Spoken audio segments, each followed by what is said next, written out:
Lux presents Hollywood.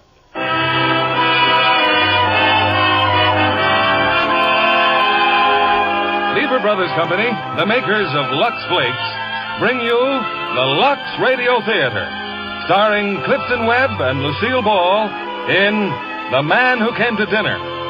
Ladies and gentlemen, your producer, Mr. William Keighley.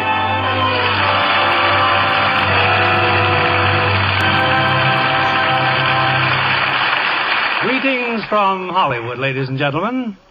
Some time ago, the famous team of George S. Kaufman and Moss Hart decided to write a comedy about a certain individual they called Sheridan Whiteside. So they began supposing.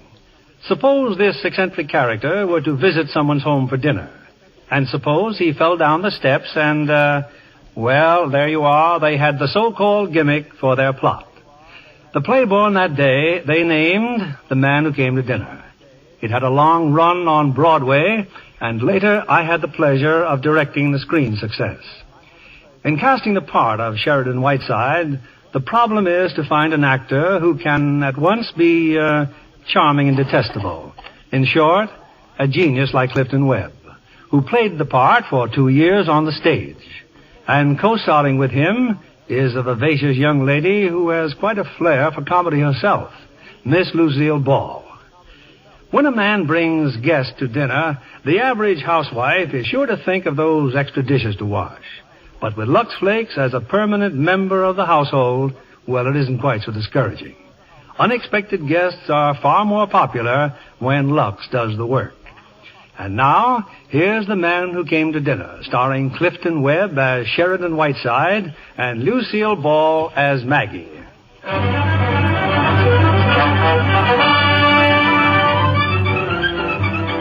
2 weeks ago, an event of international impact occurred in Visalia, Ohio. Sheridan Whiteside, celebrated critic, lecturer, radio orator, intimate friend of the great and near great, slipped on a piece of ice and fractured his hip. Result, the idol of the airwaves rests until further notice in the home of Mr. and Mrs. Ernest Stanley. Oh, isn't it wonderful, Ernest? At last he's coming out of his room in a wheelchair. Well, it's about time he decided to see some member of this family. Oh, you can't blame the poor man for being cross with us, dear. You know, he just never goes to dinner anywhere. And then he finally agreed to come here, and this had to happen. Here's the calf's foot jelly you wanted, Mrs. Stanley. Oh, thank you, Sarah. Just a little something to cheer him up, Ernest. You know who phoned this time, Mother? George Bernard Shaw. And look, we're all over Time magazine. Yes, dear, I saw it. When do you suppose he's going to leave here? Phone going like mad day and night, messenger boys running in and out. Pardon me, Mrs. Stanley. Oh, yes, Miss Cutler. You mean he's coming out now? He is indeed. You may wheel our little patient out, Miss Preen. Oh, Mr. Whiteside. I hope you're feeling better. I am suing you for $150,000. How's that? You're what? I said I am suing you for $150,000. Oh, dear, my calf's foot jelly. Made from your own foot, no doubt. Mr. Stanley, since this village quack who calls himself Dr. Bradley tells me that I should be confined in this moldy mortuary for at least another 10 days, due entirely to your stupidity and negligence, I shall require exclusive use of this living room, as well as that drafty sewer you call the library. I want no one to come in or out while I am in this room. Oh, but Mr. Whiteside, we have to go up the stairs to get to our room. Isn't there a back entrance? Why, yes, of course. Then please use that. Oh? I shall also require room for my secretary here, Miss Cutler. I shall have a great many calls, so please do not use the telephone. I sleep until noon and require absolute quiet throughout the house until that hour. Now then, where's your cook? Mr. Whiteside, if I may interrupt for just a moment. You may not, sir. And now, will you all leave quietly, please? Or must I ask Miss Cutler to pass among you with a baseball bat? Now, see here, Whiteside. There is nothing to discuss, sir. Considering the damage I have suffered at your clammy hands, I am asking for very little. A good day. I'll call you from the office, Daisy. And not on this phone, please. Here is the luncheon menu, Mrs. Stanley. Oh, but I've already ordered lunch. It'll be sent to you on a tray. Oh. Miss Preen, get your fish hooks off my wheelchair. I happen to be a registered nurse, Mr. Whiteside, and Go and read the life of Clara Barton and learn how unfitted you are for your chosen profession. Well, Mr. Whiteside, shall I look in again this afternoon? If you do, Dr. Bradley, I shall spit right in your eye. Oh, what a sense of humor you writing fellows have. By the way, I've been doing a little writing myself. I just happen to have a copy with me. It's called 40 Years an Ohio Doctor. I shall lose no time in reading it, if you know what I mean. Much obliged, Mr. Whiteside. Now, don't forget our little pills. Well, Sherry, I must say you've behaved with all your accustomed grace and charm. Listen, Repulsive. I did not wish to cross this cheerless threshold. I was hounded and badgered into it. I now find myself, after 2 weeks of racking pain, accused of being without charm. What would you have me do, kiss them? You know, when I finally give up this job, I, too, may write a book. A cavalcade of insult, or Through the Years with Prince Charming. Good morning. Oh, no. My name is Harriet Stanley, Mr. Whiteside. I saw this holly framed green against the pine trees. It was the nicest present I could bring you. What was that? Mr. Stanley's sister. I've talked to her a few times. She's quite strange. Strange? She's right out of the Hound of the Baskervilles. You know, I've seen that face before somewhere. No nonsense. You couldn't have. Oh, well. Maggie, take a telegram. Columbia Broadcasting. You may schedule my Christmas Eve broadcast from Stanley residence in Massalia, as I shall be unable to proceed to Hollywood. Stop.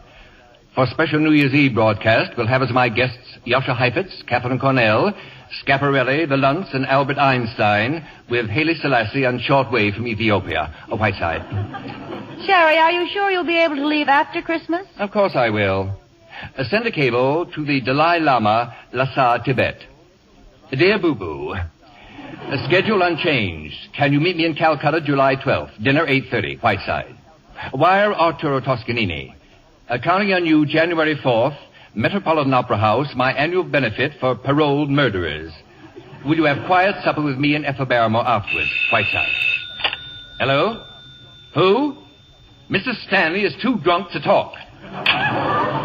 Well, what's this? A cable from that dear friend of yours, Lorraine Sheldon. Well, can't you read? Sherry, my poor sweet lamb, have been in Scotland on shooting party with Lord Bottomley and only just heard of your poor hip. Sailing Wednesday, Queen Mary. Cannot wait to see my poor sweet Sherry. Your blossom girl, Lorraine. In the words of the master, I may throw up. Don't be bitter, Puss. Just because Lorraine is more glamorous than you are. Here, give me the rest of those cables. Lorraine Sheldon, Lord Bottomley, my Aunt Fanny. Ah, here's one from Destiny's Top. Oh, yes, England's little rover boy, Beverly Carlton. He's leaving Honolulu, be in Hollywood next week. Hollywood next week, eh? Mm-hmm. Well, why couldn't he stop here on his way out to New York? Send a cable. Beverly Carlton, Royal Hawaiian Hotel, If these people intend to have their friends use the front door... Well, what do you want them to use, a rope ladder? I will not have a lot of mildewed grave robbers rushing in and out of this house. Good morning, Sarah. There's nobody home. The Stanleys have been arrested for dope peddling. Go away. Good morning, Mr. Whiteside. Maggie, get rid of him. I'm Jefferson of the Massalia Journal. Sherry, I told you about Mr. Jefferson. He wants to interview you. Oh, yes, the fellow who's been squiring you to the movies. What do you do, Mr. Jefferson? Sit on the balcony playing footsies with her? Well, I warned you about him, Bert. Pass me that box of goodies, will you please? You know, Mr. Whiteside, you're the biggest news to hit Massalia since the end of the war. Pecan butternut fudge. Rather toothsome. Time for your pills, Mr. Whiteside. Oh, my, you mustn't eat candy. It's very bad for you. Miss Preen, my great-aunt Jennifer ate a whole box of candy every day of her life. She lived to be 102, and when she had been dead for 3 days, she looked better than you do now. Now, what were you saying, old fellow? Well, I can at least report to my readers that chivalry is not yet dead. Now, what do you think of Massalia? How long are you going to be here, Mr. Whiteside? A, Massalia is a town of irresistible charm. B, I cannot wait to get out of it. And C, Sherry, look who's here. Oh, blast. It's Metz, Professor Metz. Metz, you incredible beetle hound. Jefferson, behold one of the great men of our time, Professor Adolf Metz, the world's leading authority on insect life. Metz, stop looking at me adoringly and tell me why you're here. You are sick, Sherry, so I come to cheer you. He doesn't deserve it, Professor. Would you believe it, Jefferson? He's written 8 volumes on the mating instinct of the female white ant. Lived 2 years in a cave with nothing but plant lice. Didn't you, my little hookworm? You embarrass me, Sherry. Look, a little present for you. Open it up. What is it? All for you. Here in this box are 10,000 cockroaches. Incredible. Oh, dear, thoughtful, incredible Metz. Look, my friend, they play, they make love, they die. See? They even bury their own dead. Well, I'm glad of that, or I'd have to do it. And with these earphones, Sherry, you listen to the mating call. Here, you listen. How long has this been going on? Did I hear the word cockroach? Take a look, Mrs. Stanley. 10,000 of them. They're mine. Everyone mine. Mr. Whiteside, I will not stand here and allow you And to then have... go back upstairs. Metz, you will stay for the day, of course. Stay for lunch, Jefferson. Maggie, tell the cook there'll be 2 more. And close the door. I don't want a lot of prying people prying on their betters.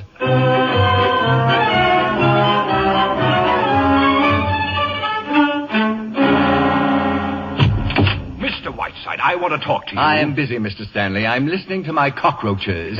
Now, Ernest, don't lose your temper, dear. I tell you, I've stood all I'm going to stand. Indeed? I have just received a bill from the telephone company. Long-distance calls, $984. Mr. Whiteside, I realize you're a distinguished man of letters. Oh, yes, of course, we both do. Please. But ever since you came here, we have not been able to call our souls our own. I have to tiptoe out of the house in the morning. Now, Ernest. And I come home to find a man putting cockroaches in the kitchen. Oh, no. They just escaped, dear. He was looking for them. Have you quite finished? No. I go down to the cellar this morning and trip over an octopus that William Beebe sent you. And stop pawing me, Daisy. Mr. Whiteside, my husband didn't mean that. Yes, I did. I meant every word of it. You have one point in which I see some slight justice. I do not expect you to pay for my telephone calls. How good of you, Mr. Whiteside. I shall instruct my lawyers to deduct it from the $150,000 I'm suing you for. Oh, this is the end, Daisy. Simply the end. And I'll thank you not to trip over that octopus which once belonged to Chauncey M. Depew. Oh, well, have you two come to scold me, too? Gee, Dad's sure mad, isn't he, Mr. Whiteside? Good evening, Mr. Whiteside. Now, look here. I am by nature a gracious and charming person. If I err at all, it is on the side of kindness and amiability. Well, we just didn't want to bother you, Mr. Whiteside. Well, been out ice skating, I see. That's right, Mr. Whiteside. Me. I used to cut figure eights myself, arm in arm with Betsy Ross, waving the flag behind us. Oh, it was wonderful on the ice today. Miss Cutler and Mr. Jefferson were there, too. Maggie, skating? And I got a swell picture of her. You see, I'm kind of an amateur photographer, Mr. Whiteside. That he is, Sherry, that he is. Well, have a nice nap while I was gone. Come on, June, we better get ready for dinner. Okay. Well, cat got your tongue, Sherry? Don't look at me with those great cow eyes. Where have you been all afternoon? Necking with Bert Jefferson? I've news for you, Sherry. We have a genius in town. Yes, I know. I'm talking about Bert, and I'm serious. He's written a play. It's great, Sherry. And here it is. I want you to read it tonight. Any further orders, miss? It just cries out for Catherine Cornell. Sherry, if you like it, will you send it to her? And please, you will read it tonight? Not tonight or any other time. And you might ask Mr. Jefferson if you'd like to pay your salary now that he's taking up all of your time. Oh, come now, Sherry. It isn't as bad as that. You flea-bitten Cleopatra. Sneaking out like some love-sick high school girl. You're out of your mind. Yes. Yes, I think I am a little. Anyway, I'm in love. While Mr. Jefferson doesn't know it yet, I'm going to try my darndest to marry him. Is that all? Yes, except that, well, I suppose this is what may be called my notice. It's incredible. Incredible.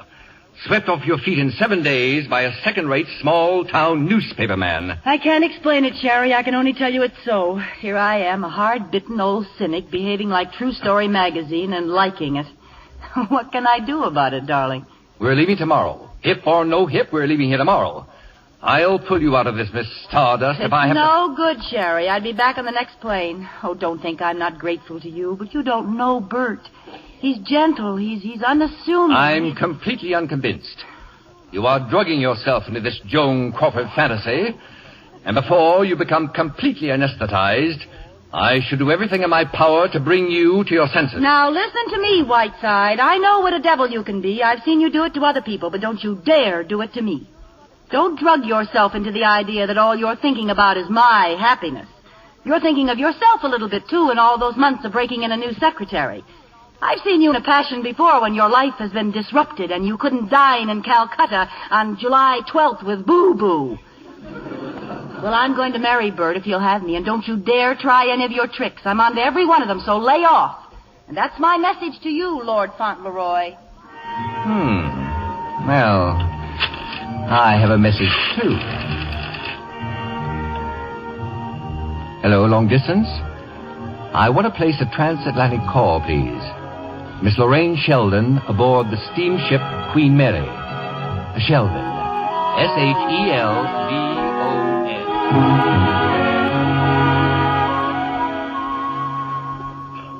Well, good evening, Mr. Whiteside. Come back in Arbor Day, Dr. Bradley. I'm awaiting a most important telephone call.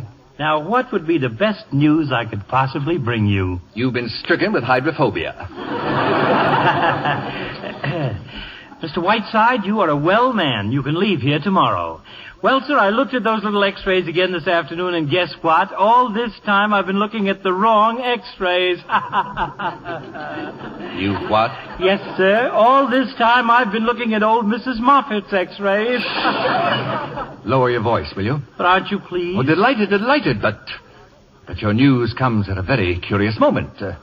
Dr. Bradley, I've been reading your book, 40 Years, something or other, I believe. Yes, Mr. Whiteside, yes. I consider it one of the great literary contributions of our time. Mr. Whiteside. It has its little rough spots, but of course, if I was hoping I could stay here in Massalia and work with you. Mr. Whiteside. But you see, if my lecture bureau learns that I am well, they'll insist that I fulfill my engagements. Therefore, Dr. Bradley, we must not tell a soul. Not even my secretary, Miss Cutler. You understand? Not even my own wife. Fine. We can start work tonight. I've got one patient that's dying, and then I'll be perfectly free. I think tomorrow morning may be better. Oh, this is a private call, Doctor. You'll forgive me. Tomorrow morning it is? Yes. Oh, you've made me very proud. I'm so glad, yes. Proud, yes. sir. And humble. Yes. Hello? Good. Put her on. Hello? Is this my Blossom girl? How are you, my lovely? Now listen closely, my pet. I've discovered a wonderful play for you. Cornell would give her eye teeth to do it, but I think I can get it for you. Now wait, let me tell you. The author's a newspaper man here in Massalia. No, he's young and just your dish, my dear.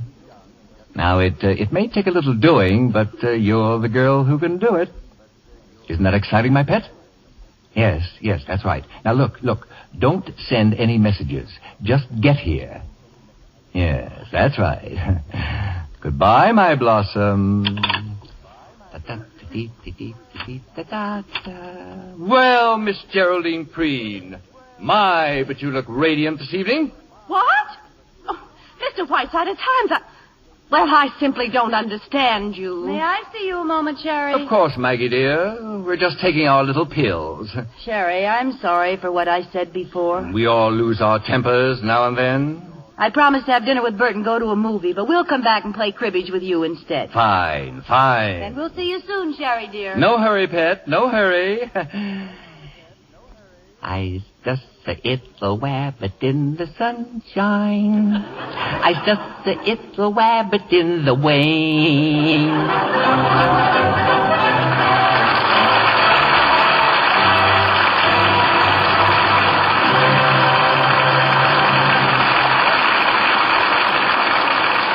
Before our stars return with Act Two of The Man Who Came to Dinner, here's Libby Collins, our Hollywood reporter. With a poser for you, John. What famous star wears fuchsia stockings with fuchsia and chartreuse shoes in her latest picture? A dancer? You're warm. She starred with Victor Mature and Phil Harris in a 20th Century Fox production. And her lovely legs are famous. Oh, Betty Grable, of course, in Wabash Avenue. Right. Oh, her costumes are ravishing in Technicolor. She had dozens of nylons in exquisite shades made especially for the role. They cost $9 a pair. Wow. I guess Victor and Phil are glad they didn't foot the bill. Or did I steal a pun from Phil? Well, the studio saw to it that Betty's nylons were handled with loving luxe care. A good idea for nylons at any price. You're right. Of course, Betty's a Lux Flakes fan from way back. All her own lovely nylons are washed with wonderful Lux. It makes them last ever so much longer. Dancing practice for Wabash Avenue must have been hard on Betty's stockings. Indeed it was. But Betty gets wonderful wear even from sheer nylons. After all, scientific strain tests show that nylons last twice as long with Lux Flakes care. It's amazing how stockings go into runs much sooner when they're washed with strong soaps or rubbed with cake soap. Lux stockings last twice as long. And colors stay truer. Well, I'm sure the smartest nylons in the Easter parade will have that lovely Lux look. Now, here's our producer, Mr. William Keeley. Act 2 of The Man Who Came to Dinner, starring Clifton Webb as Sheridan Whiteside and Lucille Ball as Maggie.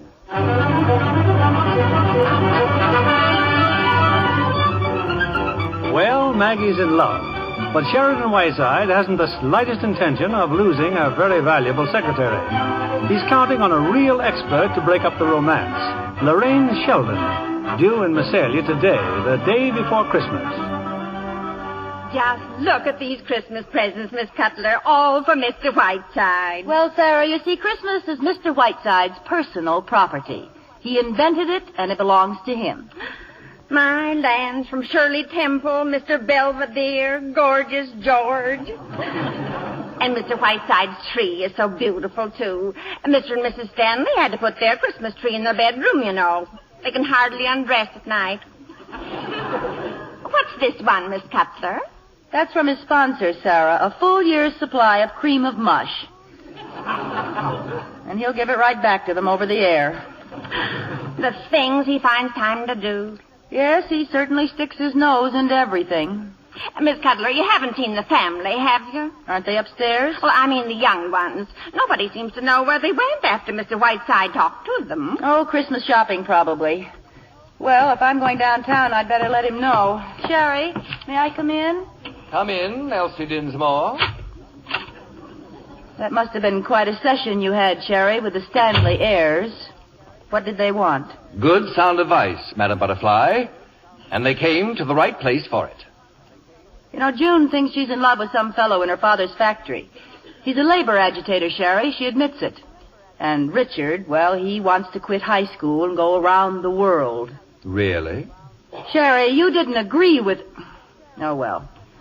Since you don't need me, I'm going downtown to meet Bert. You're free to go as come as you please, dear. The radio men may get here before I'm back. Better start cutting the script, Sherry.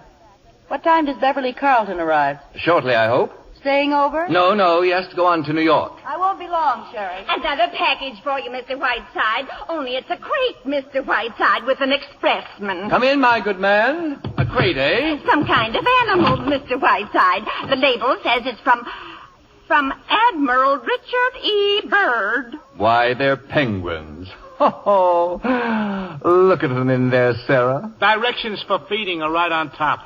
It says to be fed only whale blubber, eels, and cracked lobster. They got 7-Up this morning and liked it. Just look at the little fellows. How are you, my pretties? Sarah, you better order a couple of dozen lobsters. I don't suppose there's any whale blubber in Massalia. Well, Merry Christmas. Oh, yes, there is. Take the crate, Sarah, and open those slats a little. They seem so crowded in there. You bet, Mr. Whiteside. Mr. Whiteside, it's been a full week now. My book. When are we going to start on my book? Mr. Whiteside, they're getting out of the crate. Doctor, will you go in there and capture them, please? Cockroaches again? No, penguins, 4 of them. Oh, and try to amuse them, please, until I come in. Who is it, Sarah? Who's at the door? Sherry, my sweet... Lorraine, my blossom girl. Oh, look at that poor, sweet, tortured face. Let me kiss it. How drawn you are. Sherry, my sweet, I could cry. All right. You've made a very nice entrance, dear. Now just relax. But, Sherry, darling, I've been so worried in seeing you in this wheelchair. It happens to be the most comfortable chair in the house. Now, take off that skunk and tell me everything. Darling, I'm so relieved you look perfectly wonderful. I just dashed through New York. Now, don't be coy, Blossom Girl. I want to know all about you and that splendid bit of English mutton, Lord Bottomley. Have you hooked him? Sherry, dear, you're dreadful. By the way, has he had his teeth fixed yet? Sherry, really. Cedric may not be brilliant, but he's rather sweet, poor lamb. He's very fond of me, and he does represent a kind of English way of living that I like. So don't be surprised if I am Lady Bottomley before very long. Lady Bottomley. Won't Kansas City be surprised? I shall be a flower girl and give the groom an iron toothpick as a wedding present. Mr. Whiteside. What? No, go away. I'm busy. Oh. Who's that? He's fixing the plumbing. Now, what about this play, darling? After all, I came all the way here on Christmas Eve. Well, at the office, a young fellow named Bert Jefferson. He brought the play to me with the understanding that I'd send it to Kit Cornell. It's a magnificent part, and I feel terribly disloyal to Kit, but there you are. Oh, darling, how can I ever thank you? Did he know I was coming, Mr. Jefferson? No. You're just out here visiting me. Just get him to take you to dinner and work around to the play.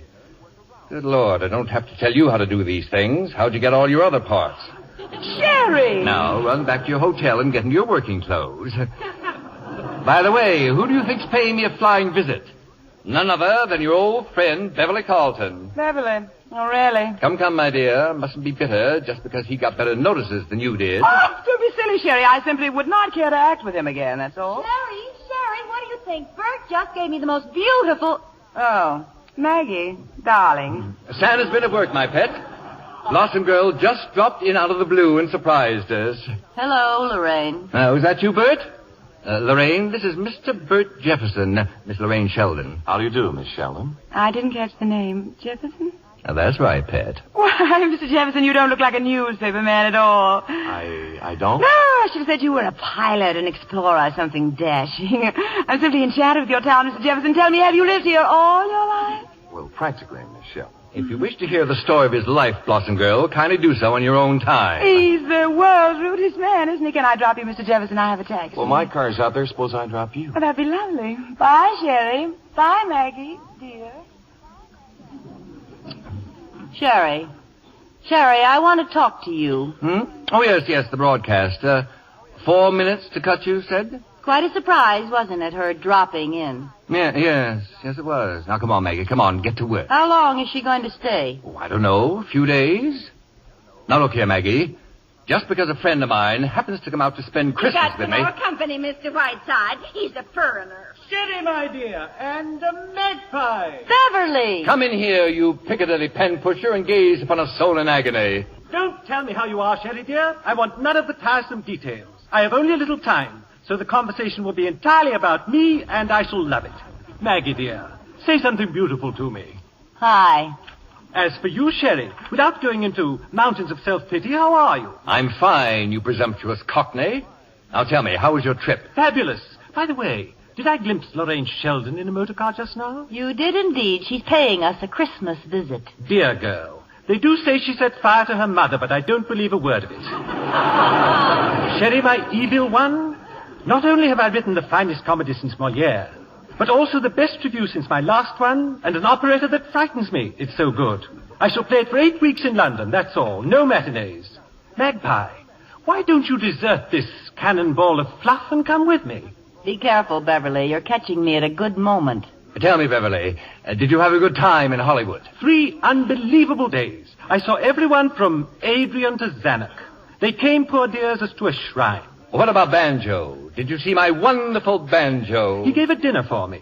I arrived in white tie and tails to be met at the door by 2 bewigged flunkies who quietly proceeded to take my trousers off.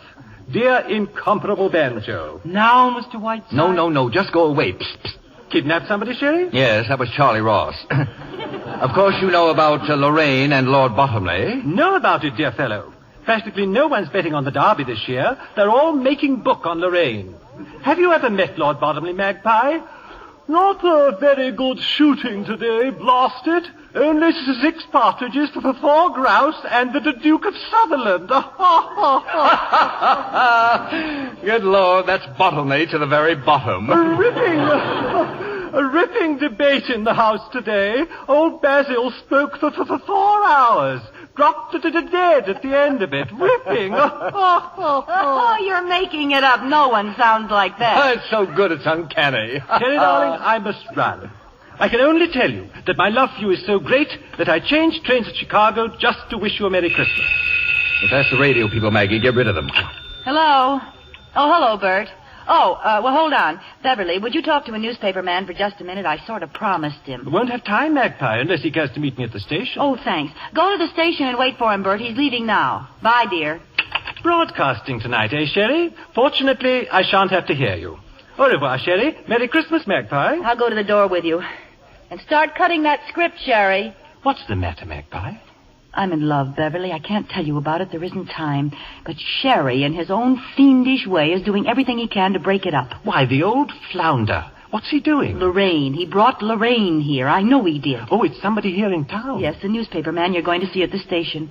He's written a play and Sherry's using it as bait. And you know Lorraine. She'll eat him up alive. What do you want me to do, Magpie? Oh, get Lorraine out of here. The farther away, the better. But how? I'm leaving. Well, I know it may sound silly. But if you were to phone Lorraine from the station, that imitation you do of Lord Bottomley... Magpie, but I'd love it. I'd absolutely love it. Tell her you can't go on without her, that she must return to England immediately. I can't wait. It's pure heaven. Well, it probably won't work, Beverly. But if she should fall for it, maybe I've got a chance after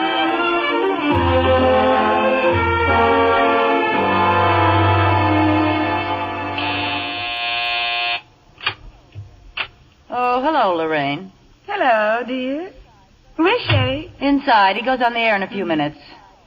That's quite a gown, Lorraine. Going anywhere? This? Oh, I just threw on anything at all. Who does your hair, Maggie? A little French woman named Maggie Cutler comes in every morning. You know, your hair could be so lovely. I always want to get my hands on it. I've always wanted to get mine on yours, Lorraine. What? Oh, by the way, what time does Beverly get here? He's been and gone. Really? Well, I'm very glad. You know, I was a perfect wreck by the time our play closed. All during that tender love scene, he kept dropping peanut shells down my dress. I would act with him again if I was starving. Excuse me. Hello? Yes? Miss Lorraine Sheldon. Yes, she's here. Me? The operator's getting your party. Transatlantic, London. Transatlantic here? How in the world? Hello? Hello? Cedric? Oh, you darling. Why, what a delightful surprise. Darling, if you don't talk so fast, you won't stutter so. Ah, that's better. It's just like you were just around the corner. What? Oh, darling. Oh, my sweet. Oh, my darling. Cedric. Dearest, would you wait just a moment, Maggie? Would you mind? It's Lord Bottomley, a very personal call. No, not at all, Lorraine. Not at all. Yes, my dearest. Well, I'm married. Oh, yes. Yes, 1,000 times yes. Darling, you're stuttering again. What?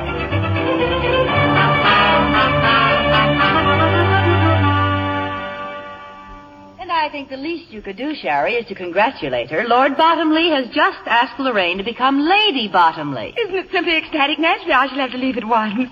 Am I to understand from your girlish squeals that you are about to toss your career into the ash can? Isn't it strange, Sherry? Who'd have thought an hour ago that Lorraine would be on her way back to London? Shut your nasty little face. I have a violent headache. Hello, everybody. Say it's snowing outside. Going to have a real old-fashioned Christmas. Why don't you telephone your scoop to the New York Times? Bert, Miss Sheldon has to leave town very suddenly. Isn't that a shame? Oh, no bad news, I hope. Oh, wonderful, enchanting news, Mr. Jefferson. Anybody admired my Christmas present yet, Maggie? Oh, dear, I forgot. Look, everybody, to me from Jeff. Maggie, what a charming bracelet. Isn't it sweet, Jeff? Will this drivel never stop? My head is bursting. Why don't you mix us a drink, Bert? We'll celebrate Lorraine's good news. Fine. Oh, by the way, I had a 2-minute interview with Beverly Carlton. He's quite a guy, Mr. Whiteside. Just run along, Bert, and fix I the was drink. lucky to even get 2 minutes. He was in a phone booth most of the time. Phone booth? You'll find the liquor in the pantry, Bert, down that way. Couldn't hear a word he was saying, Mr. Whiteside, but from the faces he was making, it looked like a scene from one of his plays. So Mr. Carlton was in a telephone booth at the station. I didn't think he'd ever come out. Bert, will you please? Yes, and make mine a double, will you, Jefferson? My headache seems to have suddenly disappeared. Come along, Maggie. Better show me where the pantry is. Good old Bert. He couldn't hear what he was saying, but from the faces he was making. Oh, Sherry, what is this? What's going on here? Blossom girl, you have just played the greatest love scene of your career with your old chum, Beverly Carlton. That's not true. I was talking to Cedric. What do you mean? I mean, that was Beverly you poured your girlish heart out to, not Lord Bottomley. You've heard him do Lord Bottomley before, haven't you, dear? Yes, of course. But why would he want to do such a thing? This is one of the most... Oh, no. No, the cad, the absolute unutterable cad, the dirty, rotten louse. Why, I'll take... Steady, Blossom, steady.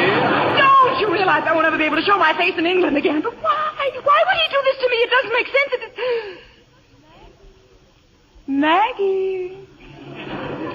Yes, Lorraine? I think I'm beginning to understand everything. Yes, Maggie. That's a very charming bracelet Mr. Jefferson gave you, isn't it, dear? Has something upset you, dear? And to think that I nearly went back to work. Wild horses couldn't drag me out of here now, Maggie. We're almost ready, Mr. Whiteside. On the air in 2 minutes. Oh, who is he? Just what on the radio, man, Check that Blossom. mic again, Harry. Here comes the Jefferson special. Have we time? Oh, I'm sure we have, Mr. Jefferson. I'm not leaving after all. My plans are changed. Oh, it's fine. And I hear you've written a simply marvelous play, Mr. Jefferson. I want you to read it to me tonight. We'll go back to the hotel right after dinner. Why, I'd be delighted. Maggie! Why, I'll bet you arranged this whole thing. Well, it's the finest Christmas present you could give me. Yes, I thought you'd like it. Oh, it's no use. I'm getting out of here. Is he in there? Is Whiteside in there? Not now, Mr. Stanley. I'm about to go on the air. Whiteside. My son has just run off on a freighter. He says he's going around the world to take photographs. And my daughter's eloped with an anarchist. I know he is, and they both say that you told them to do it. Quiet, please. 15 seconds. How dare you? This is the most outrageous thing I've ever... Oh, I see you're still busy. Without a doubt, you are the most impossible man I've ever heard of in my life. For heaven's sake, quiet! Scott, stand by. Oh, thanks, Harry. Quiet, please. Good evening, everybody. Cream of Mush brings you Sheridan Whiteside. This is Whiteside speaking. On this eve of eves, when my own heart is overflowing with love and kindness, I think it is most fitting to tell you once again the story of that still and lustrous night, nigh unto 2,000 years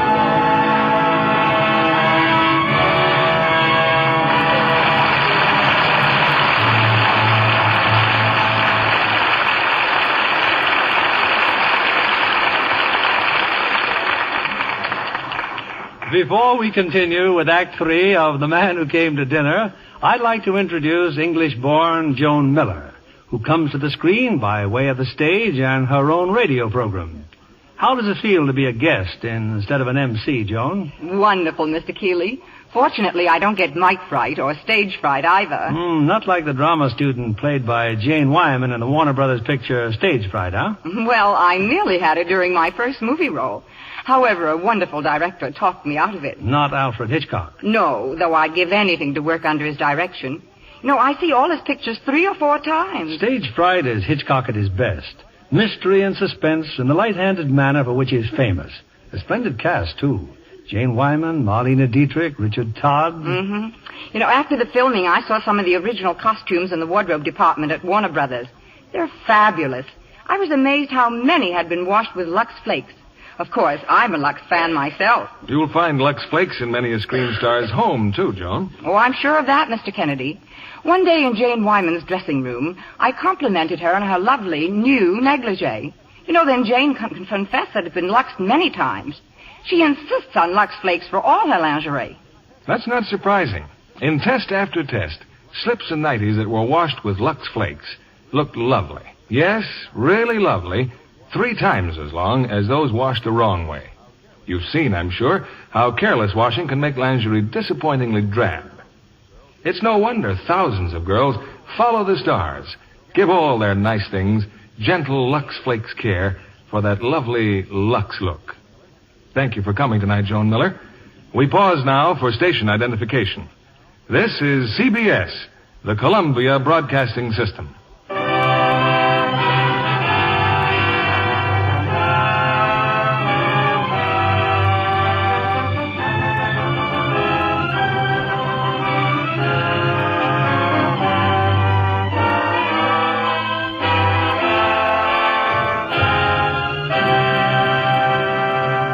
the curtain rises on Act 3 of The Man Who Came to Dinner, starring Clifton Webb as Sheridan Whiteside and Lucille Ball as Maggie.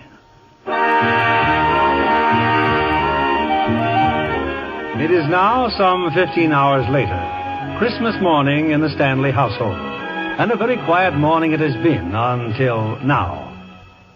Miss Preen? Yes, sir, I'm coming. Where do you disappear to all the time, my Lady Norcia? Mr. Whiteside, I can only be in one place at a time. That is very fortunate for this community. Now, where is Miss Cutler? She hasn't gone. I'm sure I don't know. Not yet, but she's just about to. I'm taking the 1 o'clock train, Sherry. I'm leaving. You're doing nothing of the kind. Honestly, Maggie, sometimes you can be very annoying. You know, Sherry, in a way, you're really quite wonderful. You're annoyed. I wish there was a laugh left in me. Shall I tell you something, Sherry? I think you are a selfish, petty egomaniac who would see his mother burned at the stake if that was the only way he could light a cigarette. I think you are incapable of any human emotion that goes higher than your stomach, and I was the fool of the world for ever thinking I could trust you. Well, as long as I live, I shall never do anyone a good turn again. I won't ask you to apologize, Maggie, but... Hello. Merry Christmas, everybody. I suppose I'm a little drunk, Maggie, but I can explain everything. Mr. Whiteside, shake hands with a successful playwright. Miss Sheldon thinks my play is wonderful. Isn't that wonderful? Yes, that's just wonderful, Bert. Oh, but there's more. Miss Sheldon says the play needs a little bit of fixing, so she's going to take me to a little place she's got in Lake Placid. We'll work on the play together. Isn't that wonderful? Look, Bert, I suggest you tell us all about this later. Now, why don't you... I thought if I came early, Mr. Whiteside, we could... Oh, excuse me. Dr. Bradley, I think Mr. Jefferson would like some black coffee and a little breakfast. Will you take care of him, please? What about I bet you never had champagne for breakfast, did you, Doc? Well, today's the day you got it. Now then, Maggie, I'm willing to forgive your tawdry outburst and talk about this thing calmly. Oh, Sherry, why did you do it? Why did you do it? Merry Christmas, Miss Cutler. Merry Christmas, Miss Harriet. Merry Christmas, Mr. Whiteside. Dear Miss Harriet, Merry Christmas. I'm afraid I shouldn't be seen talking to you, Mr. Whiteside. My brother is terribly angry at you, sending off the children like you did. But I just couldn't resist asking you. Did you like my Christmas present? Forgive me, I haven't opened it. Oh, but it's right here, Mr. Whiteside. Wouldn't you like to open it now? Of course. A photograph. Why, it's lovely, Miss Harriet. I was 22 when that was taken. Well, I should be late for church. Goodbye. Goodbye. Goodbye. I love you badly, Marilyn. Banjo, it's Banjo! Hello, Whiteside. Is it time for this packing? Banjo, put that woman down. That's my nurse, you mental delinquent. Half an hour, Gertie, and bring some rye bread. Whiteside, I'm here to spend Christmas with you. Give me a kiss. Get away from me, you Hollywood nitwit. How did you get here? Darryl Zanuck loaned me his reindeer. I'm on my way to Nova Scotia, and where's Maggie? Now, where are those wonderful brothers of yours, and how are they, Sloppo and Wacko? And what are you going to Nova Scotia for? I'm sick of Hollywood, and there's a dame in New York I don't want to see, so I figured I'd go to Nova Scotia and get some good salmon. Banjo, I'm very glad you're here. As for Maggie, I'm very annoyed with her, very. She's turned on me like a viper, repaying my affection by behaving like a fishwife. I never believed for a moment she was really in love with him. In love with who? I just got here, remember? Great Scott, I'm telling you. A young newspaper man here in town. Well, what do you know? What kind of a guy is he? All right, shut up and listen, will you? Well? Well, Lorraine Sheldon happened to come out here and visit me. Lorraine here? He's written a play, this young fellow. You can guess the rest. He's going away with Lorraine this afternoon to rewrite. So there you are. Maggie's inside there, crying her eyes out. Wait a minute. I smell a rat, Sherry. All right, but I did it all for Maggie's own good. Oh, sure. You haven't thought of yourself in years. Well, I got Lorraine out here, and I've got to get her away. But how? Better be good, Sherry. That Lorraine's no dope. The trouble is, there's so little time. There must be some way out. There must be. I'm too hungry to think. Excuse me while I look for the kitchen. Tell Sarah I said you're mad, but quite harmless, and hurry back. Mr. Whiteside, I have packed my bags. I'm leaving. I'm through. You realize, Miss Preen, that this is completely unprofessional? I do indeed. I am not only walking out on this case, Mr. Whiteside. I am leaving the nursing profession. I became a nurse because all my life I was filled with the idea of serving suffering humanity. After 1 month with you, Mr. Whiteside, I am now going to work making hydrogen bombs. And what if Florence Nightingale... If Florence Nightingale had ever nursed you, Mr. Whiteside, she would have married Jack the Ripper instead of founding the Red Cross. Okay, Mrs. Banner, you're next. Oh, Mr. Whiteside. Mr. Whiteside, we've just found June. Oh, thank heaven, thank heaven. June, my little baby, you're not married, are you? No, Mother, I'm not, and please don't be hysterical. Oh, June, that awful boy, working for your father and trying to blow up the factory. Yes, Mr. Whiteside, your plans for my daughter have gone a trifle awry. As for my son, he's been apprehended in Toledo and will be returned here within the hour. Not having your gift for invective, I cannot tell you what I think of your obnoxious interference in my affairs. But I have now arranged that you will interfere no longer. You may come in, Sheriff. Please call off your bloodhounds, Mr. Stanley, before you strain my patience. These two men have a warrant by which I am able to put you out of this house. And I need hardly add that it will be the greatest moment of my life. And that means bag, baggage, wheelchair, penguins, octopus, and cockroaches. Now I'm going upstairs to smash our radio, so that not even by accident shall I ever hear your voice again. Sure you don't want my autograph, old fellow? You have just 15 minutes, Mr. Whiteside.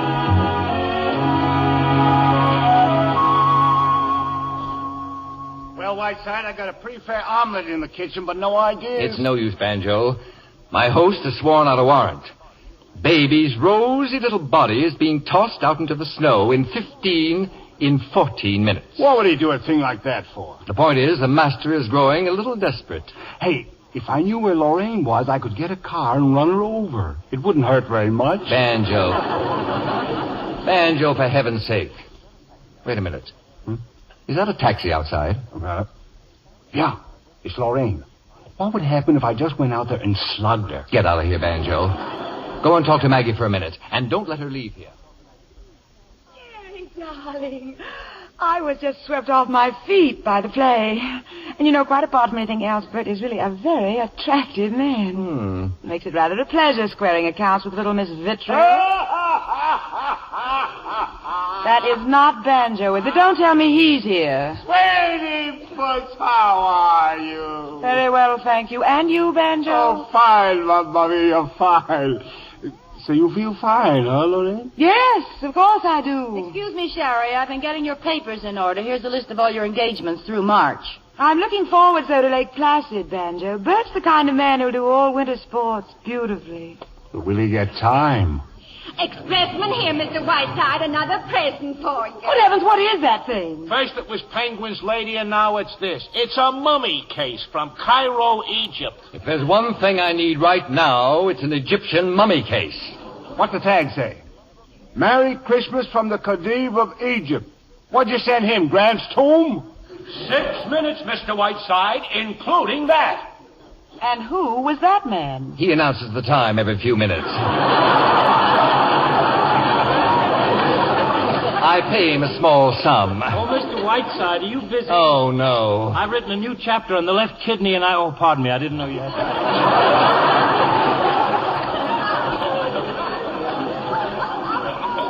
You know, I think this mummy case is rather beautiful. Just think, Sherry, this mummy case.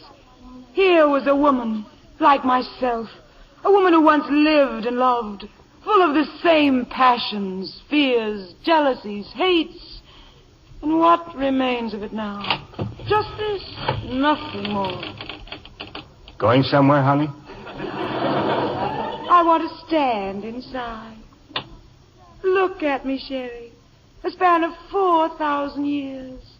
And here I am. Another woman living out her life. I want to cry. Whiteside, I think I got an idea. Yes, so have I. Well, what about? Don't move, my dear. Don't even talk. Just stand there, my blossom. There's something about your expression as you stand in that case like a halo. Why, Sherry, how sweet. Lorraine, dear, In this single moment you approach the epitome of your art.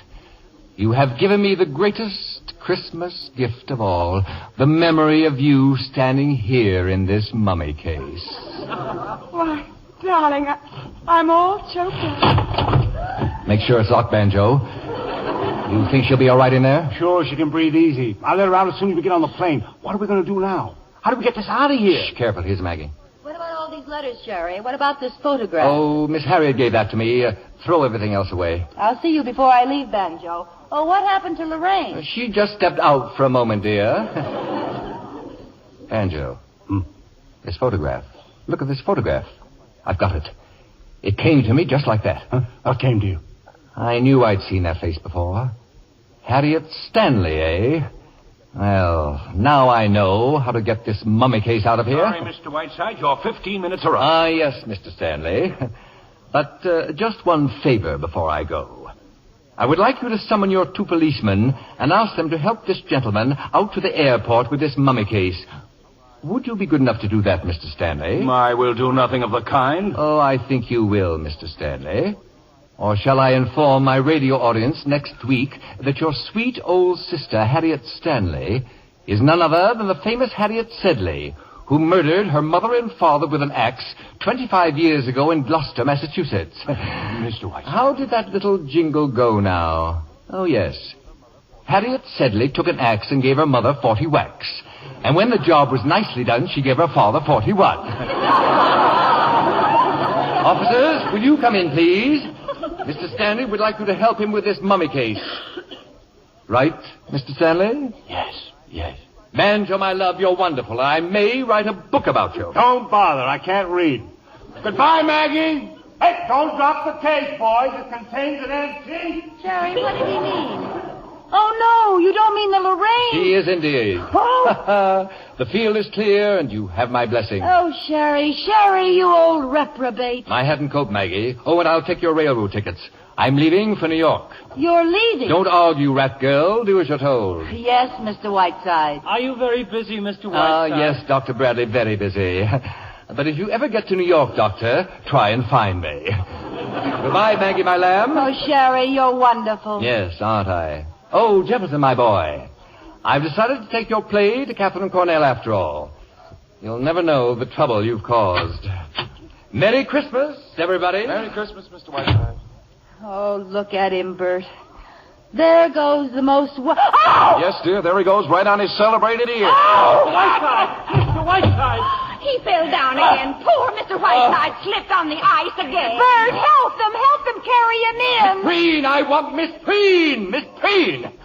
As for you, Mr. Stanley, I am now suing you for $350,000.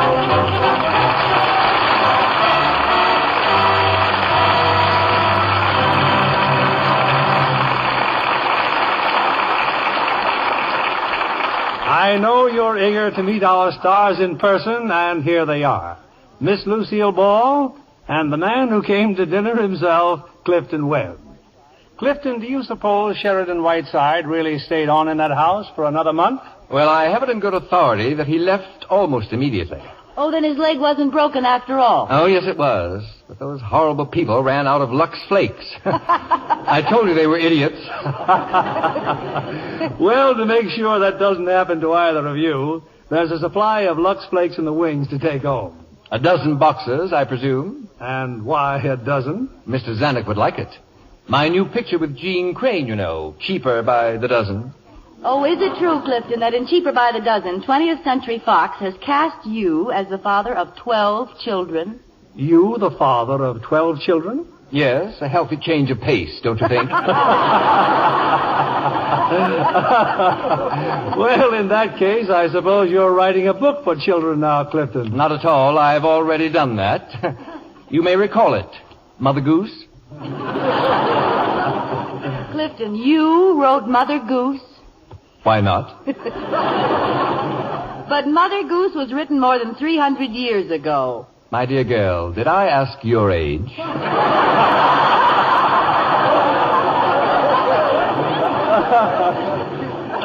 Well, let's change the subject.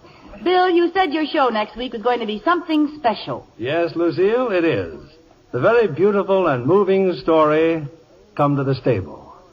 We'll have the same star you saw in the 20th Century Fox picture, that lovely and talented artist, Loretta Young. And in his original role, Hugh Marlowe, making his first appearance on this stage. I know you'll enjoy them in this bright and tender drama. That will be a wonderful radio play, Bill. Good night. Good night, Lucille. Clifton? Good night. Are you under the impression that I'm leaving? Yes, Clifton, good night. And please be very careful going down the stairs.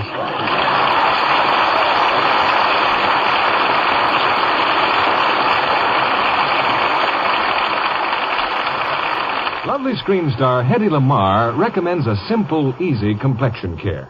She says, I never skip my beauty facials with Lux toilet soap, not for a single day. Here's all I do. I smooth the creamy lather in well, rinse, then pat with a soft towel to dry. Wonderful how soft and smooth my skin feels afterwards. Try Hedy Lamarr's Lux Soap Beauty Care. It really works. Recent tests by skin specialists show that in actually 3 out of 4 cases, complexions improved in a short time with daily Lux Soap Care. Next time you shop, be sure to get Hollywood's fragrant white beauty soap. Use it regularly. Discover for yourself why 9 out of 10 screen stars use Lux toilet soap. Tonight, the Lux Radio Theater is honored in bringing you a special guest. Ladies and gentlemen, may I present the President of the American National Red Cross, speaking from Washington, General George C. Marshall.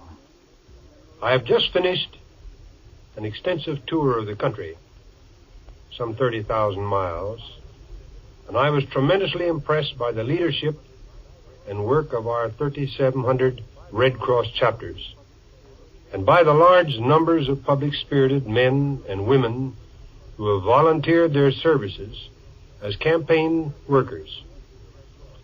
The American people believe in the Red Cross. They judge the Red Cross by its works. Year in and year out, they have seen it mobilize its resources to aid the victims of disaster with both emergency relief and long-range rehabilitation. Last year, it helped in 330 disasters, the greatest number in a single year. And here's an interesting point. April is the month of greatest disaster frequency, so we must anticipate more Red Cross assistance in the next 30 days. In recent weeks, we have had thousands of volunteer Red Cross workers in the field on flood relief. And we were caring for, that is, feeding, sheltering, and sometimes clothing, as many as 23,000 families. Nearly 2 million of Red Cross funds were or are involved. The Red Cross goes right on day in and day out, serving the men and women in the armed forces, 1.5 million of them in this country and overseas. Our workers daily bring comfort to those in military and veterans hospitals. The National Blood Program supplies blood to hundreds of thousands of sick and injured, and our volunteers stand trained and ready to assist in these and other Red Cross services. To do the things that the American people expect, the Red Cross is appealing this year for $67 million. Last year, the public subscribed over 68 million. 438 of our 3,700 chapters have reached their quotas. To meet our minimum needs, the other chapters must reach their goals. I urge our campaign workers to increase their efforts. I am confident that the people will respond to this appeal if it is properly presented to them. In these days of misunderstandings and misgivings, the beneficent arms of the Red Cross reach out to recreate that feeling of good faith and goodwill, which is essential to the world if we are to have peace.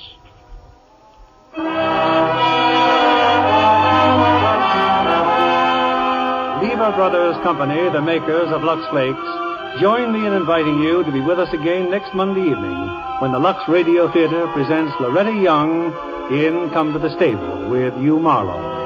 This is William Keeley saying good night to you from Hollywood.